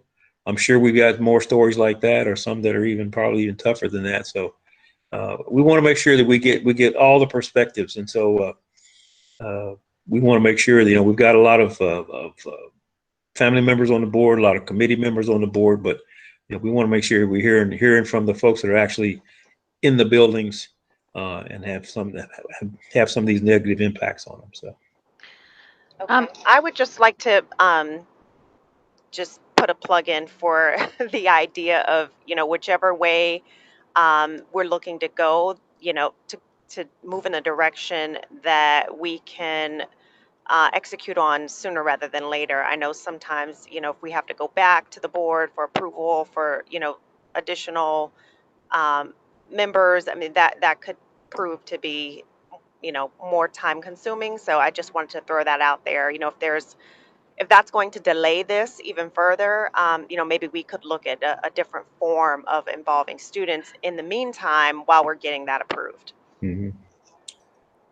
I actually have a recommendation on how I think we can involve students without, or maybe before we go to the board and ask for some changes.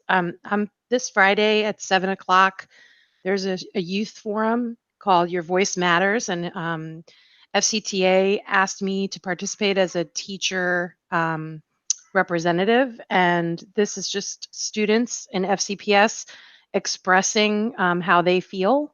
And it's more, this particular forum is more about distance learning and school during COVID. But is this the kind of thing maybe we could put together, which would simply just be a forum where students could express their opinions and not necessarily join the committee? And that might be faster.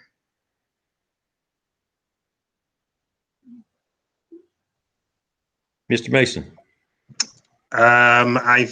What I'm thinking is possibly, just looking at our bylaws, adjusting the bylaws, which can be done fairly quick to create another subcommittee underneath in our committee section.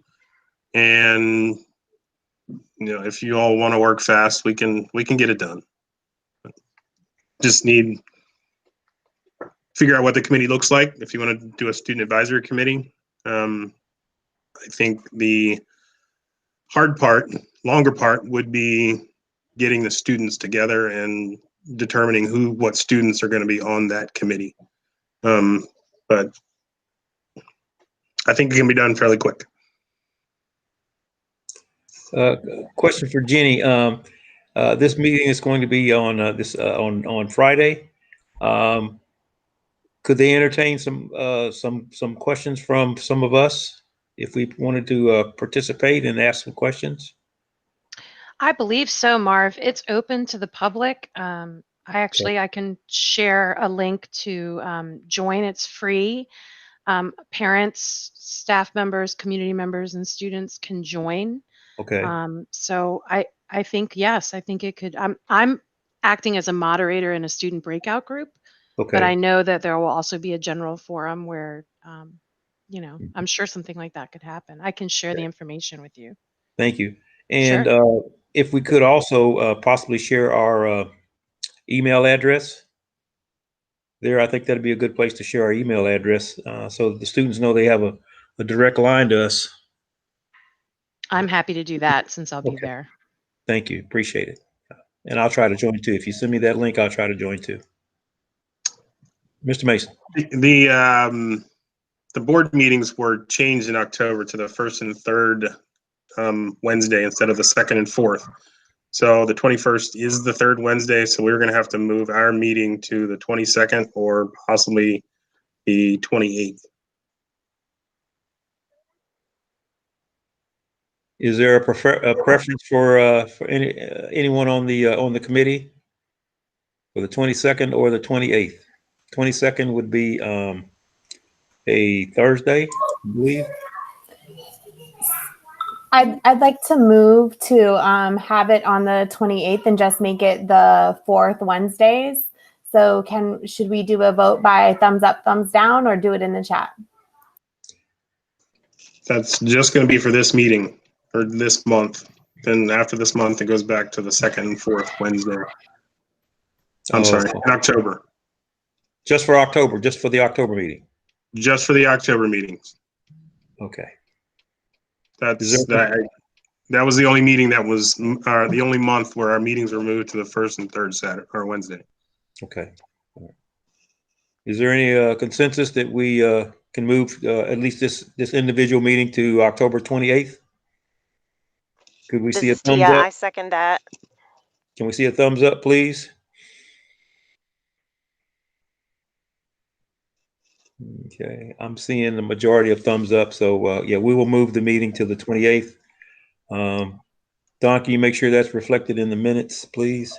That we just for this time. I think Dawn lost her connection. I'll let her know. Well, it's changed there. Also, there was a question in the chat. I think it's a question. Might be for Dr. Harris. If you could, Dr. Harris, look at the chat from Jenny.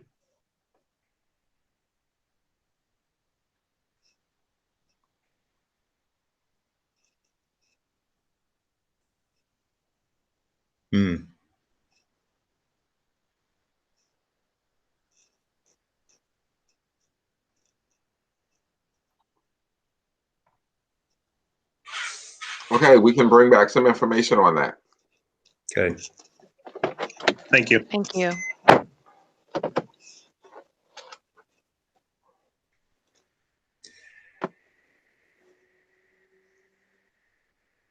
Could we add just one thing to for the action items? Keith gave a lot of good information there, but I'm a visual guy, not an oral guy. So I like data, but I like where I can see it in graphic form. So if we could get that and we can share that, I think that's some good information to share with the community on some of the strides that we made over the past few years, just to show that we haven't been stagnant. And in graphic form, I think a lot of folks understand graphs more than just numbers and things like that. So, pie charts, bar charts, things like that, I think would help a lot. So, yes, yeah, we'll definitely send that. To who should that information go? If you could probably send it to Dawn. Okay. He's our secretary, and then we'll make sure it gets posted to our committee site. So. Okay. Marv, something else that I know we spoke about as an executive committee that we kind of wanted to take a vote on and see if everyone in our whole committee was okay with. There's been a lot of discussion within our community about having translated documents for board meetings, in addition to our committee meetings, such as ours. What we had thrown around at our exec subcommittee was to possibly send a letter to the board for it to be read in public comments at the next board meeting. And so I guess I'd love to hear everyone else's take on that. And the letter would consist of advocacy on behalf of our entire racial equity committee as a whole, advocacy for translated documents, and for, if need be, reallocation of budget in order to get this to happen and to make this a priority in the vein of equity for all in our community.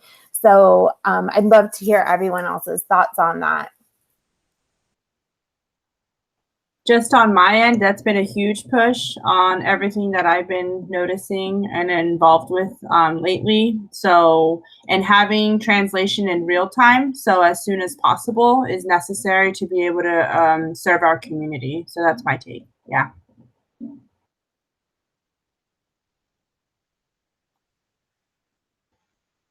Other discussion on this particular issue?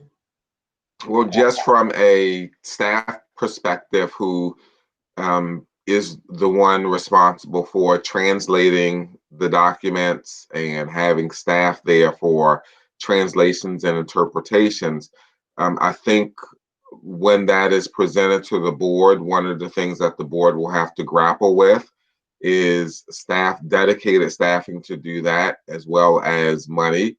Currently, right now, there is no dedicated staff to do it. And so every time we have someone to translate either the documents or to translate at the board meetings, we have to pay staff to do that. And for extended documents, particularly those with technical language like we will be producing, we oftentimes have to send that out to a company to be able to translate.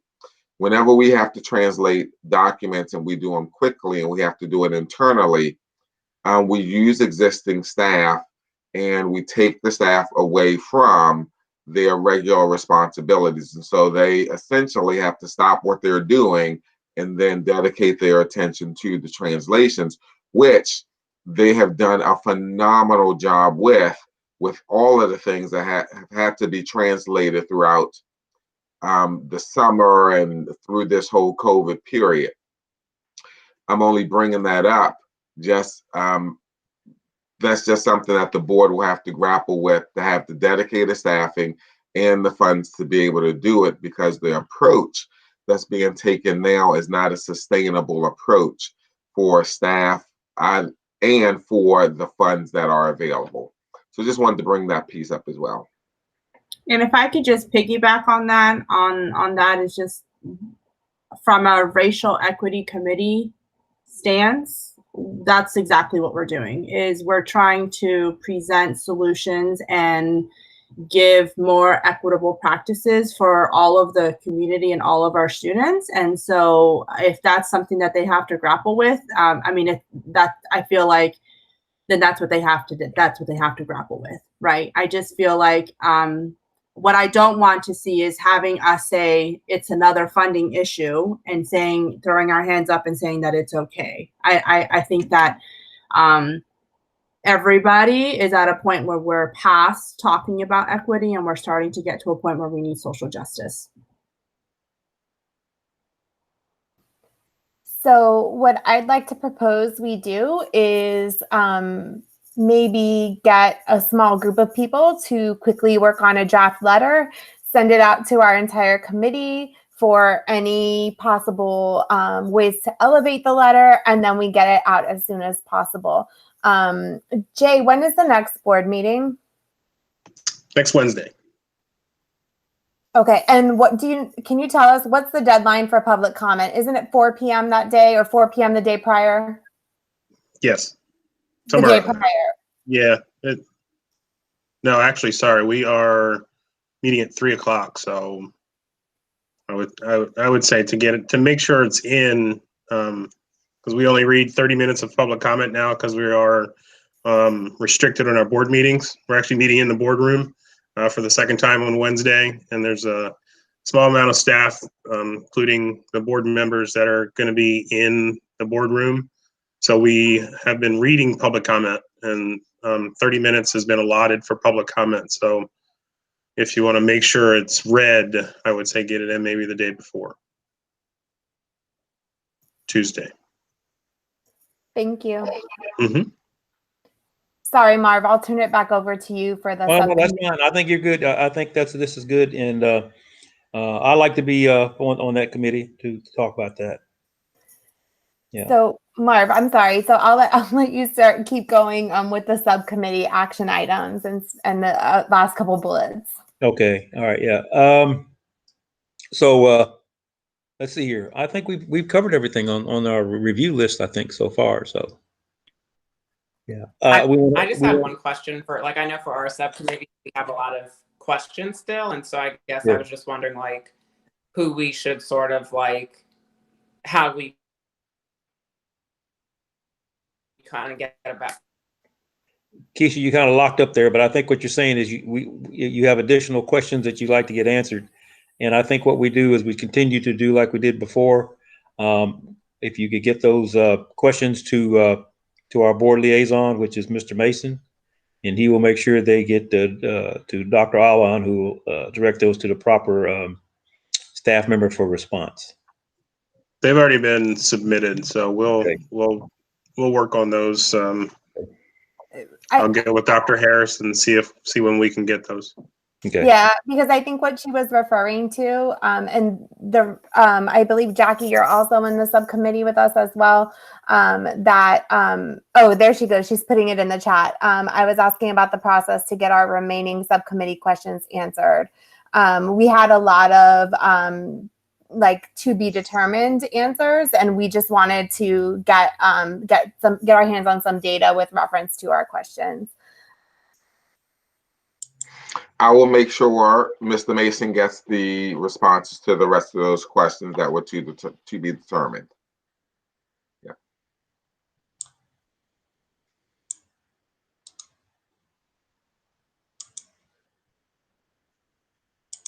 Hi, this is Tia, just as a follow-on to that. And I know there were questions where the response was to be determined. We also had some additional questions that we came up with, and I just wanted to make sure that we would be able to have those answered as well. Is that doable? Could you send them to me, Tia? Sure, yeah, we have them right in our slides. Great, I'll thank make you. sure you get them. Okay, perfect.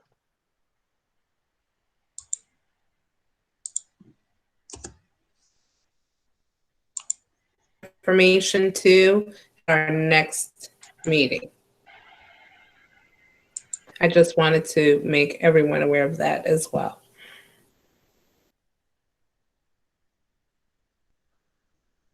Don, you came in partially broken there. I apologize. I didn't hear your whole statement. I'm sorry. I'm having a time with my internet. What I said was we have 3 more subcommittees that will be sharing information at the October Racial Equity Committee meeting. Correct. Correct. Okay. Any other action items for the committee?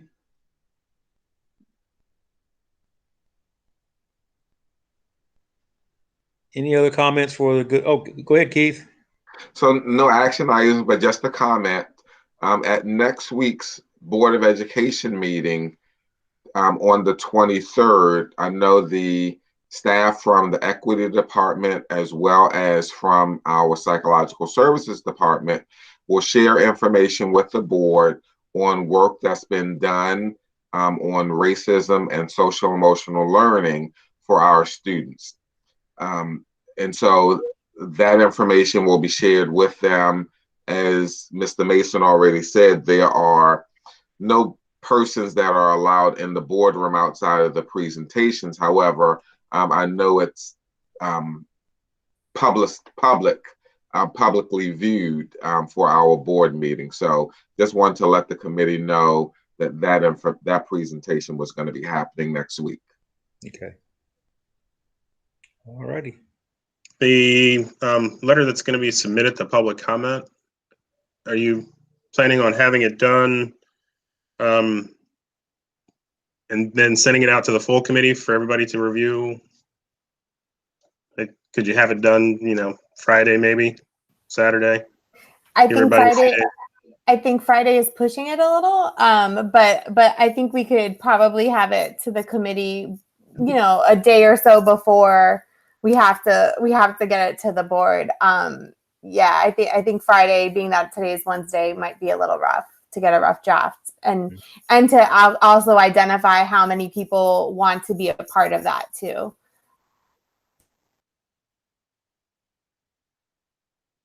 Yeah, I have to agree with Alyssa. Maybe we can maybe have something ready by say early Monday, by noon on Monday. Everybody reviews it by noon on Tuesday, and we submit it by noon on Tuesday.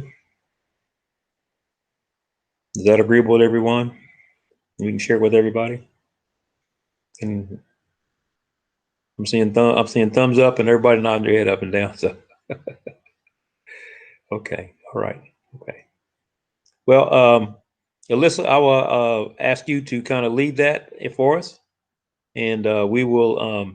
If anybody wants to join that, please let Alyssa know, and she'll share the draft with everybody, and then we can kind of work from there.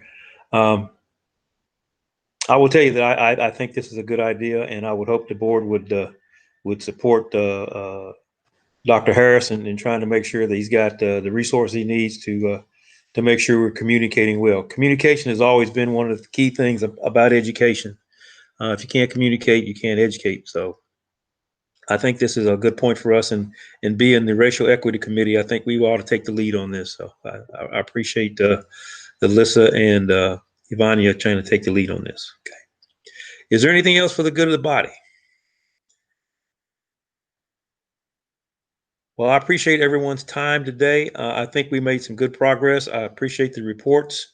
I think we had a very compelling video that shows us we still have a long ways to go, but we are making progress based on what we're hearing from Dr. Harris and some other staff members. So we're well on our way. Everybody take care. Take care of yourselves. Take care of your families. Continue to communicate as a group, as your subcommittees. Continue to communicate, and let us know if we need any help from us or any information, and we'll make sure that we try to get it to Mr. Mason so he can get it to the right staff member for information back and forth. Okay. Anything else for the good of the body? Everybody take care. Have a great evening. Thank you very much for your time, and take care of your families. Good night. Thank you all. Good night. Good night.